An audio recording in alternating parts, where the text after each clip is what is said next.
Hello everyone, आज का topic है डायमेंशन।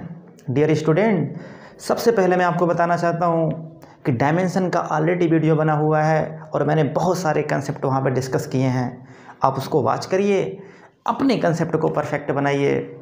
आज हम डायमेंशन में कुछ बेसिक क्वेश्चन करने वाले हैं, क्योंकि स्टूडेंट को काफ़ी प्रॉब्लम हो रही है, डायमेंशन में क्वेश्चन कर नहीं पा रहे हैं वो।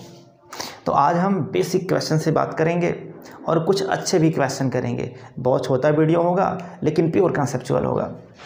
तो सबसे पहले मेरा आपसे क्वेश्चन है कि आपको फंडामेंटल क्वांटिटी का डायमेंशन आता है या नहीं। अगर आपको नहीं आता है तो प्लीज़ आप उसको याद कर लें। फंडामेंटल क्वांटिटी 7 होती हैं, जैसे लेंथ, तो लेंथ का डायमेंशन L होता है। टाइम का डायमेंशन कैपिटल T होता है। टेम्परेचर का डायमेंशन कैपिटल K या थीटा होता है। मास का डायमेंशन कैपिटल M होता है। ऐसे इलेक्ट्रिक करंट का डायमेंशन कैपिटल A होता है। इन सबको हम स्क्वायर ब्रैकेट के अंदर रखते हैं। ऐसे बहुत सारे हैं। अमाउंट ऑफ सब्सटेंस है जिसका MOL होता है। कैंडेला का CD होता है। ये सब आपको याद रखना है, बिना इसके आप कर नहीं पाओगे डायमेंशन निकालना। अगर आप सीख गए तो आप ये समझिए सेकंड चैप्टर में कुछ बचा नहीं है। सेकंड चैप्टर में डायमेंशन निकालना ही इम्पोर्टेंट है, क्योंकि इसके बाद जो एप्लीकेशन है, जब तक आप डायमेंशन निकालना नहीं सीख पाओगे तब तक एप्लीकेशन आपके पल्ले पड़ने वाला है नहीं। तो क्यों ना आज हम डायमेंशन निकालना पहले सीखें। स्टार्ट करता हूँ। मैंने आपको बताया था अगर आपको डायमेंशन निकालना है तो या तो आप यूनिट डिसाइड करो या तो आप फॉर्मूला आपको याद होना चाहिए, क्योंकि हम फॉर्मूले से यूनिट डिसाइड कर सकते हैं। कहने का मतलब डायमेंशन का जो मेन कंसेप्ट है, इसका मेन कंसेप्ट क्या है? इसका जो मेन कंसेप्ट है, आपको यूनिट पता होना चाहिए, क्योंकि यूनिट अगर आपको पता है तो आप आराम से डायमेंशन फाइंड आउट कर सकते हो। और अगर आपको डायमेंशन पता है तो आप यूनिट फाइंड आउट कर सकते हो। ये कंसेप्ट आप याद कर लो। जब भी किसी फिजिकल क्वांटिटी का डायमेंशन आपसे पूछा जाए निकालने के लिए, तो आप क्या करो, पहले उस फिजिकल क्वांटिटी का यूनिट अपने दिमाग में लेके आओ कि उसकी यूनिट क्या होगी। जैसे अगर मैं आपसे पूछूं कि आप बताओ स्पीड की डायमेंशन क्या होगी, मेरा क्वेश्चन आपसे है स्पीड का डायमेंशन क्या होगा। तो काफ़ी बच्चे कमेंट करके आंसर भी बता दिए स्पीड का डायमेंशन क्या होगा। बच्चों ने कमेंट करके आंसर क्यों बताया? क्योंकि उनको पता है कि स्पीड की यूनिट मीटर पर सेकंड होती है। उनको पता है स्पीड की यूनिट क्या होती है, मीटर पर सेकंड। क्यों होती है? क्योंकि जो स्पीड होता है ये x/t होता है। उनको सबसे पहले फॉर्मूला पता था और उन्होंने फॉर्मूले से क्या निकाला, यूनिट। क्योंकि x की यूनिट होती है मीटर और t की यूनिट होती है सेकंड। इसका मतलब आपको मीटर पर सेकंड पहले से पता था। अगर आपको यूनिट पता है तो डायमेंशन आप आराम से निकाल सकते हैं। मीटर, इसका मतलब मीटर के लिए डायमेंशन हम क्या सपोज करते हैं, तो आंसर है कैपिटल L। सेकंड के लिए क्या सपोज करते हैं, तो कैपिटल T। तो फाइनली ये बन जाएगा L, T ऊपर लेके जाएंगे तो ये -1 हो जाएगा। This is the dimension of speed. कितना बेहतरीन है ये। ऐसे अगर आपसे पूछें कि आप बताओ एक्सेलरेशन का डायमेंशन क्या होगा, तो आप कहेंगे इसकी यूनिट होती है मीटर पर सेकंड स्क्वायर।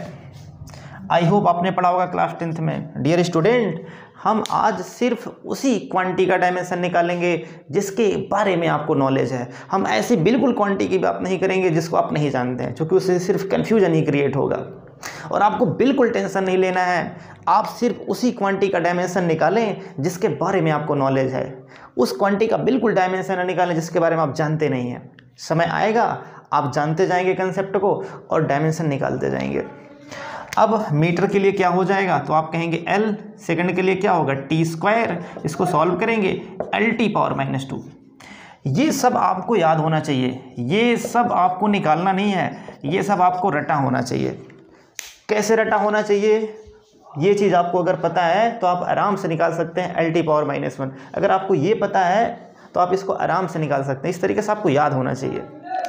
ऐसे अगर हम सपोज करें कि फोर्स का क्या होगा, तो आप कहेंगे डियर स्टूडेंट फोर्स का होता है किलोग्राम मीटर पर सेकंड स्क्वायर। ये होता है यूनिट। कैसे ये मिला, तो F इक्वल टू होता है M × A।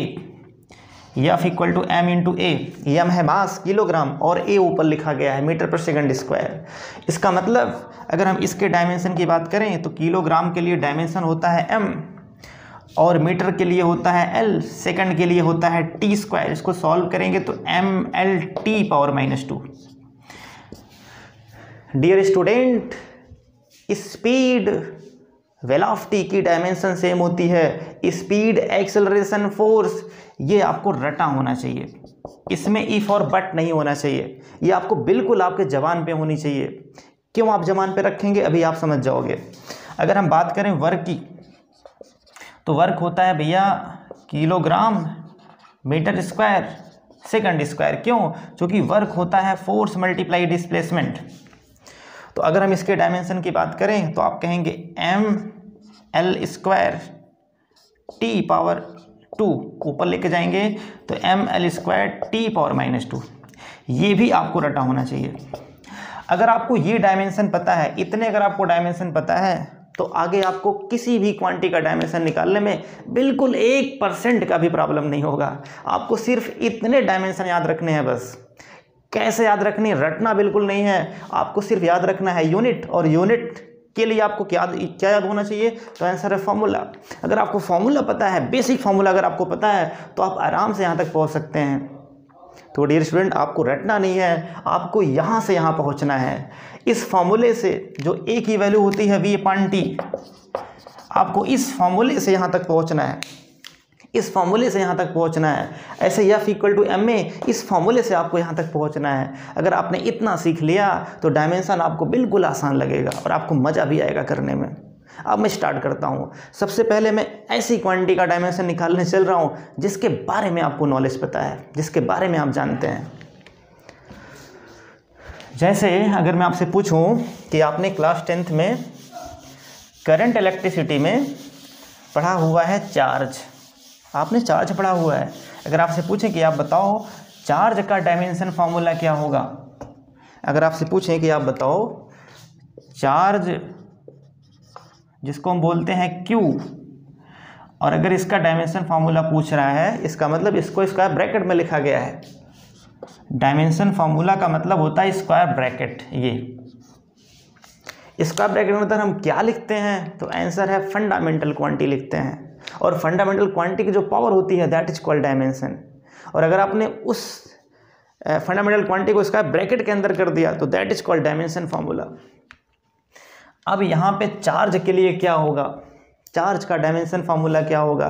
तो सबसे पहले मैंने आपको क्या बताया था, इसका यूनिट आपको पता होना चाहिए। मैं मानता हूँ इसका यूनिट आपको नहीं पता है, लेकिन फार्मूला तो आपको पता है। ऐसा फार्मूला आपको सोचना पड़ेगा जिसमें चार्ज आता हो। तो आप क्या कहेंगे? I बराबर Q/T, मतलब करंट की वैल्यू क्या होती है? करंट की वैल्यू होती है charge upon time. Rate of flow of charge is called current. अब यहाँ से आप क्या लिख सकते हैं कि यहाँ से आप Q बराबर लिख सकते हैं I/T। अब अगर पूछें कि आप बताओ Q का डायमेंशन क्या होगा, Q का डायमेंशन आपसे पूछें क्या होगा, तो आप क्या कहेंगे? बहुत सिंपल है। I का डायमेंशन होता है A, चूँकि I यहाँ पे क्या है? फंडामेंटल क्वांटिटी है, इसका डायमेंशन है A, और T टाइम है, टाइम का होता है T, तो ये हो जाएगा AT। ऐसे AT हो गया डायमेंशन किसका? I का। ऐसे अगर आपसे पूछें आप बताओ इलेक्ट्रिक पोटेंशियल, इलेक्ट्रिक पोटेंशियल से भी आप परिचित होंगे। इलेक्ट्रिक जिसको हम कैपिटल V से रिप्रेजेंट करते हैं। अगर पूछें कि बताओ कैपिटल V का डायमेंशन क्या होगा, तो बिल्कुल आपको डरना नहीं है। सबसे पहले क्या सोचना है? कोई ऐसा फार्मूला जिसमें V आता हो। तो बहुत सिंपल है, वो फार्मूला क्या है? तो आप कहेंगे वो फार्मूला है V = W/Q। ये हम जानते हैं V = W/Q, ये फार्मूला होता है। अब अभी मैंने आपको बताया था कि बेटा आपको वर्क का याद रखना है डायमेंशन फार्मूला। वर्क का डायमेंशन फार्मूला क्या होता है? तो आप सोचो वर्क क्या होगा? Force multiply displacement. फोर्स का होता है mL/T⁻², डिस्प्लेसमेंट L से मल्टीप्लाई करेंगे तो mL²T⁻² हो जाएगा। mL²T⁻² हो जाएगा, ये आपको याद होना चाहिए। और Q का अभी आपने निकाला AT। अब इसको सिंप्लीफाई करना है, जब इसको ऊपर लेके जाएंगे तो a की पावर यहाँ पे +1 है, ऊपर जाएगा -1 हो जाएगा, t की पावर 1 है, ऊपर जाएगा -1 होगा, तो -2 पहले से है, -1 ऊपर ले जाने पे हुआ तो -3 हो जाएगा। इसका मतलब ml² पहले से था, a ऊपर गया -1, t -2 पहले से था, एक माइनस और हुआ तो -3, स्क्वायर ब्रैकेट के अंदर कर दिया। ये हो गया इलेक्ट्रिक पोटेंशियल का डायमेंशन फार्मूला। आई होप आपने फील कर लिया होगा। ऐसे अगर आपसे पूछे कि आप बताओ रेजिस्टेंस का डायमेंशन फार्मूला क्या होगा, रेजिस्टेंस का डायमेंशन फार्मूला क्या होगा, जिसको हम कहते हैं R। मैं आपको सिखा रहा हूँ बच्चों, मैं आपको सिखा रहा हूँ, आप सीखो कैसे हम करते हैं। R का डायमेंशन फार्मूला, फिर से वही कंसेप्ट, कोई ऐसा फार्मूला बताओ जिसमें R आता हो। तो आंसर बहुत सिंपल है sir, Ohm's law, V = IR, इसको हम कहते हैं ओम्स लॉ। बहुत अच्छे से पढ़ा है इसको मैंने क्लास 10th में। अगर पूछें कि यहाँ से बताओ R की वैल्यू क्या होगी, तो आप कहोगे R का निकालना है V/I। अब डियर स्टूडेंट, अगर आपको V का तो आपको याद रहेगा ही नहीं, तो आपको चालाकी करनी है। अगर आपको V का नहीं पता है तो आपको V का फॉर्मूला लिखना है। क्या लिखेंगे आप V के स्थान पे? आंसर है W/Q, ऊपर जो मैंने आपको बताया था। I का तो हमको पता है A होता है। अब यहाँ पे आपको करना है क्या, सबका डायमेंशन लिख देना है। Q के स्थान पे क्या पुट कर सकते हैं, I × T, तो हो जाएगा W/I × T Q के स्थान पे और मल्टीप्लाई I। अब W का आप जानते हो वर्क है, ml² T⁻², डिवाइड बाई यहाँ पे I क्या है, करंट का डायमेंशन A, तो हो जाएगा A² × T। तो सॉल्व करेंगे कितना आएगा, बहुत सिंपल है, यहाँ कर दे रहा हूँ। तो ये हो जाएगा ml² पहले से है, A ऊपर जाएगा तो माइनस में होगा, A -2, T ऊपर जाएगा तो -1 होगा, -2 पहले से है तो -3, ये हो गया डायमेंशन। आप यहाँ पे V का मान डायरेक्टली भी पुट कर सकते हैं, लेकिन आपको याद नहीं रहेगा, तो उस केस में आपको इस तरीके से करना है। अगर आपको सपोज करते हैं कि वर्क का भी नहीं पता है डायमेंशन फार्मूला, तो आप यहाँ पे लिखेंगे F × D। F का भी नहीं पता है तो M में लिखेंगे, A का भी नहीं पता है V/T लिखेंगे। तो इस तरीके से हम करते हुए वहाँ तक पहुँचते हैं। अगर आप ऐसे करेंगे तो आपके कंसेप्ट भी परफेक्ट हो जाएंगे और चीज़ें आपको याद भी हो जाएंगी। जितनी बार आप प्रैक्टिस करेंगे, जितने अच्छे तरीके से करेंगे, उतना ही आपका कॉन्फिडेंस आगे बढ़ेगा। तो आप चीज़ों को सीखें और ट्राई करें। ऐसे अगेन अगर आपसे पूछें कि आप बताओ हीट का क्या होगा डायमेंशन फार्मूला, हीट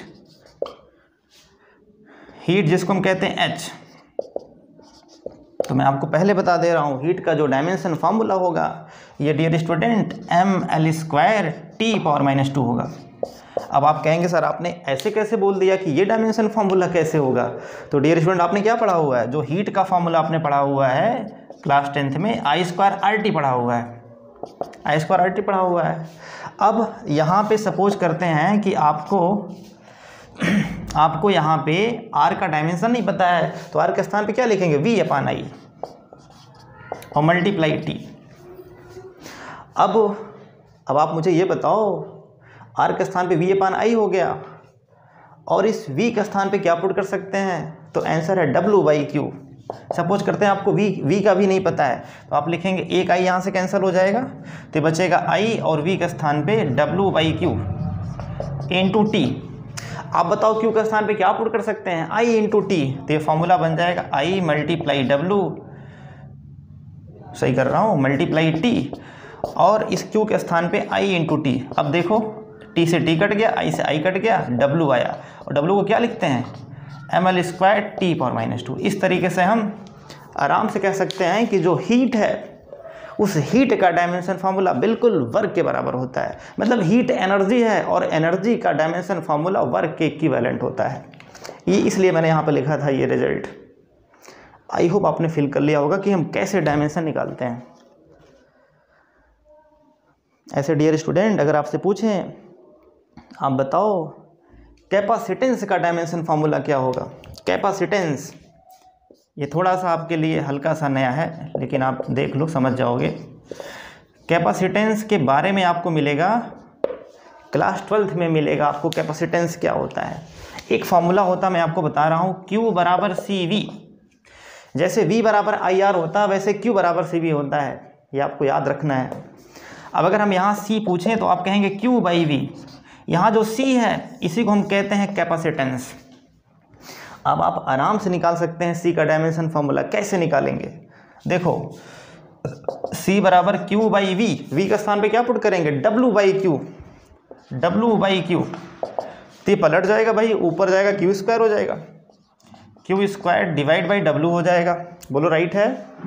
Q बराबर CV, C बराबर Q/V, V का स्थान पे W/Q, ऊपर गया तो Q² हो गया। अब Q का स्थान पे क्या पुट कर सकते हैं? A × T, यहाँ पुट करेंगे IT, और IT का मतलब A का स्क्वायर T का स्क्वायर हो जाएगा। चार्ज का AT होता है, स्क्वायर करेंगे A² T²। W का डायमेंशन फार्मूला वर्क है तो लिखेंगे mL² T⁻²। इसको सॉल्व कर देना है। कैसे? सब ऊपर लेके जाएंगे तो m⁻⁻1 हो जाएगा, L⁻⁻2, T-2 ऊपर जाएगा, पहले से +2 है, +4 और A² बच जाएगा। ये हो जाएगा डायमेंशन फार्मूला किसका? तो आंसर है कैपेसिटेंस का। डियर स्टूडेंट, एक बार नीट में एक क्वेश्चन आया हुआ है, बेसिक क्वेश्चन मैं आपको दे रहा हूँ, और उसका आंसर आप सिर्फ देखते ही उसका आंसर बता सकते हैं। कैसे करेंगे? ध्यान दो, आपको बताना है dimension formula of C × R। CR का डायमेंशन फार्मूला आपको बताना है।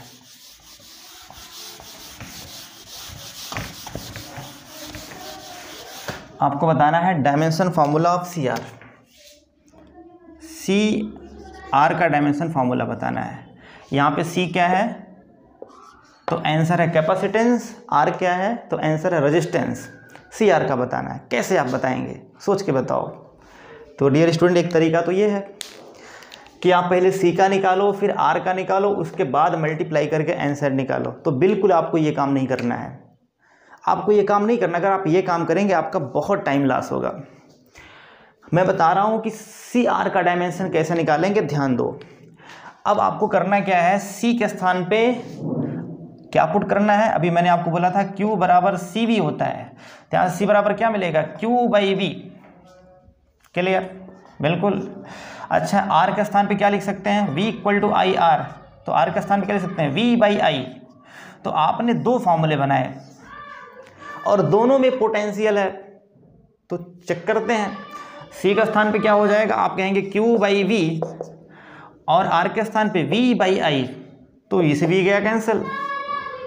और Q का स्थान पे क्या पुट कर सकते हैं? IT। इसका मतलब यहाँ हो जाएगा IT × I से I कट गया, T का मतलब टाइम। टाइम मतलब CR का जो डायमेंशन फार्मूला है टाइम होता है। इस तरीके से भी हम करते हैं, क्वेश्चन सेट करके हम करते हैं। अगर आप दोनों का डायमेंशन निकाल करके मल्टीप्लाई करोगे तो बहुत लंबा हो जाएगा। इसलिए हमेशा चीज़ों को सेट करने का प्रयास करना चाहिए, देखना चाहिए किस तरीके से हम जल्दी आंसर निकाल सकें। ऐसा अगर आपसे पूछें कि आप बताओ 1/2 ε0 E² का क्या होगा डायमेंशन फार्मूला, ये इसका डायमेंशन फार्मूला क्या होगा? तो डियर स्टूडेंट, अब अगर यहाँ पे आप ε0 का निकालेंगे, E का निकालेंगे तो बहुत लंबा हो जाएगा। इसको हम कहते हैं एनर्जी डेंसिटी। इसका नाम ही होता है एनर्जी डेंसिटी। एनर्जी डेंसिटी इसको हम बोलते हैं, या इसका दूसरा नाम है energy per unit volume. Energy per unit volume.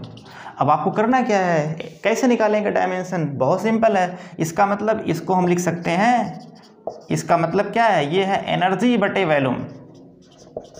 Energy बटे ये वॉल्यूम है। और एनर्जी का डायमेंशन फार्मूला क्या होता है? बहुत सिंपल है, mL² T⁻² divide by L3। ये भी क्वेश्चन नीट में आ चुका है। ये सारे क्वेश्चन नीट के मैं बता रहा हूँ, ये भी नीट का सवाल है। ऐसे क्वेश्चन आते हैं डायमेंशन के। डायमेंशन के एक दो क्वेश्चन जरूर आते हैं, 2 क्वेश्चन नीट में आता ही आता है, याद रख लो। सॉल्व करेंगे कितना आएगा? तो आंसर है mL, ऊपर जाएगा -1, चूँकि -3 है, ऊपर जाएगा -3 और +2 -1 बचेगा, और यहाँ हो जाएगा T⁻²। ये हो गया रिजल्ट। कितनी आसानी से आपने निकाल लिया। ऐसे अगर हम पूछें कि आप बताओ 1/μ0 ε0 का डायमेंशन क्या होगा, तो डियर स्टूडेंट ये अब यहाँ पे निकालेंगे म्यू नॉट का एप्सिलॉन नॉट का, और उस केस में सॉल्व करेंगे तो बहुत लंबा जाएगा। लेकिन ये जो फॉर्मूला होता है, एक फॉर्मूला होता है, उसमें लिखते हैं V square equal to 1 mu not epsilon not, ये फॉर्मूला होता है। अब आपको करना क्या है, सिर्फ वी का स्क्वायर कर देना है बस, डायमेंशन लिख करके। इसका मतलब जो dimension 1 mu not epsilon not का होगा, ये क्या होगा, जो वी का डायमेंशन होगा Lt⁻⁻1 का स्क्वायर, इसका मतलब L²T⁻²। ये डायमेंशन है दिस क्वांटिटी का। यहाँ पे म्यू नॉट क्या है, तो आप कहेंगे परमिबिलिटी ऑफ फ्री स्पेस। बिल्कुल टेंशन नहीं लेना, आगे आपको मिलेगा क्लास 12th में। एप्सिलॉन नॉट से आप परिचित हैं। परमिटिविटी ऑफ फ्री स्पेस, इसको हम कहते हैं permittivity of free space, permittivity of free space. तो ये है डियर स्टूडेंट। तो इस तरीके से हम बहुत सारी क्वांटिटी का डायमेंशन फार्मूला चुटकियों में सॉल्व कर लेते हैं कंसेप्ट से। आई होप समझ गए होंगे। आगे हम कुछ और क्वेश्चन करते हैं। कभी कभी ऐसे क्वेश्चन पूछता है कि ऐसी 3 क्वांटिटी का नाम बताओ जिनका डायमेंशन सेम हो, या ऐसी 4 क्वांटिटी का नाम बताओ जिसका डायमेंशन सेम हो। तो ऐसी 4 क्वांटिटी कौन है जिनका डायमेंशन सेम होगा, तो आपको ऑप्शन में चेक करना पड़ता है। तो मैं आपको बताना चाहूँगा कि ऐसी क्वांटिटी कौन सी हैं जिनका डायमेंशन सेम होता है। जैसे अगर हम सपोज करें वर्क का होता है W, और इसके बाद काइनेटिक एनर्जी जिसको हम कहते हैं 12 mv²। मैं फॉर्मूला लिख रहा हूँ सीधे। W का होता है वर्क का फोर्स मल्टीप्लाई डिस्प्लेसमेंट। ऐसे पोटेंशियल एनर्जी की बात करें तो आप कहोगे mgh। ऐसे अगर हम सपोज करें टार्क, तो टार्क कहोगे ये होता है फोर्स मल्टीप्लाई डिस्प्लेसमेंट। ऐसे अगर हम बात करें हीट जिसको हम कहते हैं I²RT। तो डियर स्टूडेंट, इन सब का डायमेंशन फार्मूला क्या आएगा, इन सब का डायमेंशन फार्मूला आंसर है जो एनर्जी का डायमेंशन फार्मूला होता है mL²T⁻² आएगा। तो इसको भी आपको याद रखना है कि ऐसी कौन कौन सी क्वांटिटी हैं जिनका डायमेंशन फार्मूला सेम होता है। वर्क भी एनर्जी है, काइनेटिक एनर्जी तो एनर्जी है ही है, पोटेंशियल एनर्जी तो एनर्जी है ही है, टार्क ये एनर्जी नहीं है, लेकिन यहाँ पे फोर्स मल्टीप्लाई डिस्प्लेसमेंट है। तो फोर्स मल्टीप्लाई डिस्प्लेसमेंट होने की वजह से इसका डायमेंशन क्या आ गया, mL²T⁻²। ऐसे हीट एनर्जी है। तो कहने का मतलब ये जो 5 क्वांटिटी हैं इनका डायमेंशन सेम होता है। इस पे आप स्टार लगा के लिख लेंगे, ये नीट में भी आ चुका है। ऐसे अगेन डियर स्टूडेंट, ऐसी 3 क्वांटिटी का नाम बताओ जिनका डायमेंशन 0 होता है, जो डायमेंशनलेस क्वांटिटी है। डायमेंशनलेस क्वांटिटी पूछता है, डायमेंशनलेस क्वांटिटी ऐसी कौन कौन सी होंगी। तो ध्यान दो, सबसे पहला मेरा आपसे क्वेश्चन है, रिफ्रैक्टिव इंडेक्स आपने पढ़ा हुआ है क्लास 10th में। रिफ्रैक्टिव इंडेक्स कैसी क्वांटिटी है, सोच के बताओ, कमेंट करके बताओ। तो डियर स्टूडेंट, रिफ्रैक्टिव इंडेक्स का जो फॉर्मूला होता है आपने n से रिप्रेजेंट किया हुआ है, और n की वैल्यू होती है C/V। Refractive index of one medium due to other medium का जो रेशियो होता है उसको हम कहते हैं C/V। और ये होगा डायमेंशन लेस, क्यों, क्योंकि C का dimension speed of light, speed है ये, और V स्पीड है ही है, L⁻⁻1। तो यहाँ पे आएगा L⁻0 T⁻0। तो ये डायमेंशन लेस है। ध्यान रखना है आपको, जो रिफ्रैक्टिव इंडेक्स है, रिफ्रैक्टिव इंडेक्स ये होता है डायमेंशन लेस, इसका डायमेंशन नहीं होता है। ऐसे अगर आपसे पूछें कि आप बताओ एंगल का डायमेंशन क्या होगा, थीटा जिसको हम कहते हैं एंगल थीटा, इसका भी डायमेंशन नहीं होता है, इसका भी डायमेंशन नहीं होगा। इसका मतलब जिसका डायमेंशन नहीं होता है वहाँ पे m⁻0 L⁻0 T⁻0 लिखते हैं। इसका मतलब डायमेंशन बिल्कुल नहीं है, डायमेंशन 0 है। जब डायमेंशन होता है तो 1 2 3 4 5 6 लिखते हैं। ऐसे अगर पूछें कि आप बताओ इस ट्रेन का डायमेंशन क्या होगा, ये बिल्कुल नया है आपके लिए, लेकिन आपको टेंशन नहीं लेना है, ये आपको क्लास 11th में मिलेगा, चैप्टर 9 में आपको मिलेगा। ठीक है, मैकेनिकल प्रॉपर्टी ऑफ सॉलिड, बिल्कुल आपको टेंशन नहीं लेना, मैं फॉर्मूला आपको बता दे रहा हूँ। ये स्ट्रैंड इक्वल टू होता है change in length divide by original length, original length. अब आप मुझे ये बताओ कि अगर हम चेंज इन लेंथ करेंगे तो क्या आएगा। जैसे मान लो कि पहले 10 मीटर था और इसके बाद उसको आपने खींच करके 20 मीटर कर दिया, तो चेंज कितना हुआ, तो 20 माइनस 10 मतलब 10 आएगा। पहले कितना था, 10 था, इसका मतलब कि लेंथ ही है चेंज करने के बाद, और पहले भी लेंथ है, इसका मतलब ये डायमेंशन लेस हो जाएगा। तो यहाँ लिखेंगे हम l की पावर 0, ये डायमेंशन लेस। तो ये क्वांटिटी कैसी है डियर स्टूडेंट, ये सब क्वांटिटी डायमेंशन लेस है। आई होप आप समझ गए होंगे। इस तरीके से हम क्वेश्चन करते हैं और अपने कंसेप्ट को परफेक्ट बनाते हैं। डायमेंशन निकालना आप सीखिए, बस रटना नहीं बिल्कुल। अब एक क्वेश्चन हम करते हैं जो बहुत इंपॉर्टेंट है। अगर सपोज करें कि हम वेलोसिटी, टाइम एंड फोर्स, ये फंडामेंटल क्वांटिटी है। वेलोसिटी, टाइम, फोर्स, ये फंडामेंटल क्वांटिटी है। Taking velocity, time, force is a fundamental quantity. Question है, ये नीट में आ चुका है। Taking velocity, time and force F is a fundamental quantity।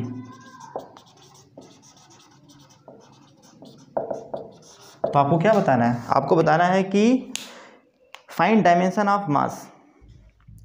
आपको बताना है कि find dimension of mass in term of that quantity. कितना अच्छा सवाल है। अभी तक आपने जो क्वेश्चन किया हुआ है उसमें जितनी भी फिजिकल क्वांटिटी का डायमेंशन निकाला है वो सारी की सारी डिराइव क्वांटिटी थी। क्यों? क्योंकि आपने बेस क्वांटिटी से बनाया था उनको। तो इसका मतलब आपने आराम से बेस क्वांटिटी की हेल्प से डायमेंशन फार्मूला निकाल दिया।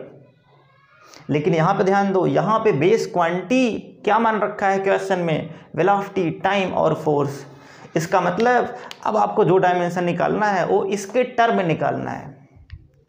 मतलब ब्रैकेट के अंदर क्या होना चाहिए, वी, टी और एफ होना चाहिए। कितनी इंपॉर्टेंट क्वेश्चन है ये, देखो कैसे करेंगे। अब ऐसे क्वेश्चन करने के लिए सबसे पहले आपको फॉर्मूला लिखना पड़ेगा। इसमें जो सबसे बड़ी क्वांटिटी है उसका फॉर्मूला लिखो, फोर्स। तो आपको पता है कि जो फोर्स होता है ये m इंटू ए होता है, m इंटू ए। अब सर्च करो इसमें क्या क्या दिया हुआ है, वेलोसिटी, टाइम, फोर्स। फोर्स हमको मिल गया और क्या मिला हुआ है, मास मिला हुआ है। Velocity, time, force and mass, last में जिसका निकालना है। तो आपको फोर्स मिल गया, मास मिल गया, अभी वेलोसिटी और टाइम नहीं मिला है। तो कैसे मिलेगा वेलोसिटी, टाइम? तो आप जानते हैं A बराबर V अपान टी होता है। पुट कर देते हैं तो F बराबर m और A के स्थान पे V अपान टी। अब अगर पूछें कि आप बताओ मास का निकालना है, तो मास को एक तरफ, जिसका निकालना होता है उसको कहते हैं अननोन क्वांटिटी, उसको हम एक तरफ करते हैं। जिसका पता होता है उसको नोन, उसको एक तरफ कर देते हैं। इसका मतलब अगर m बराबर लिखें तो क्या आएगा, क्रॉस मल्टीप्लाई करेंगे, F into T divide by V हो जाएगा। अब F का डायमेंशन फॉर्मूला आपको पता है, ध्यान रहे। अब ये force multiply time into V है, यही है बेस क्वांटिटी। तो फोर्स का जो डायमेंशन आपको नहीं लिखना है mL(T)⁻², आपको नहीं लिखना है। आपने क्या पढ़ा हुआ है, फोर्स का होता है mL(T)⁻², ये आपको नहीं लिखना है, क्योंकि फोर्स को ही इसने मान रखा है फंडामेंटल क्वांटिटी। इसका मतलब F के स्थान पे F रहेगा, T के स्थान पे कैपिटल T, V के स्थान पे V होगा, ऊपर जाएगा -1। तो ये हो गया डायमेंशन फॉर्मूला मास का, किसके टर्म में, फोर्स, टाइम और वेलोसिटी के टर्म में। तो आपको याद रखना है डियर स्टूडेंट, आपको याद क्या रखना है कि हमको फंडामेंटल क्वांटिटी अगर कोई अदर क्वांटिटी दिया हुआ है तो उसी के टर्म में हमको आंसर लेकर के आना है। आई होप आपने फील कर लिया होगा। वेलोसिटी, टाइम, फोर्स ये फंडामेंटल क्वांटिटी क्यों है? क्योंकि वेलोसिटी का टाइम के साथ कोई रिलेशन नहीं है, फोर्स का टाइम के साथ कोई रिलेशन नहीं, ये सब अलग अलग क्वांटिटी हैं। आई होप आपने फील कर लिया होगा। इसका मतलब फंडामेंटल क्वांटिटी उसे कहते हैं जो सेल्फ डिपेंडेंट होती हैं। तो आप देखो किस तरीके से आपने क्वेश्चन किया। ऐसे बहुत सारे क्वेश्चन हैं। आज मैं ये मान के चल रहा हूँ कि आपका बेसिक कंसेप्ट डायमेंशन का सही हो गया है। अब आप जब एप्लीकेशन करेंगे तो आपको बहुत मज़ा आएगा, क्योंकि एप्लीकेशन बेहद इंपॉर्टेंट है आपके लिए। तो आप एंजॉय करें, लॉकडाउन में अच्छे से रहें, घर पे रहें। आज के लिए बस इतना ही, बाय।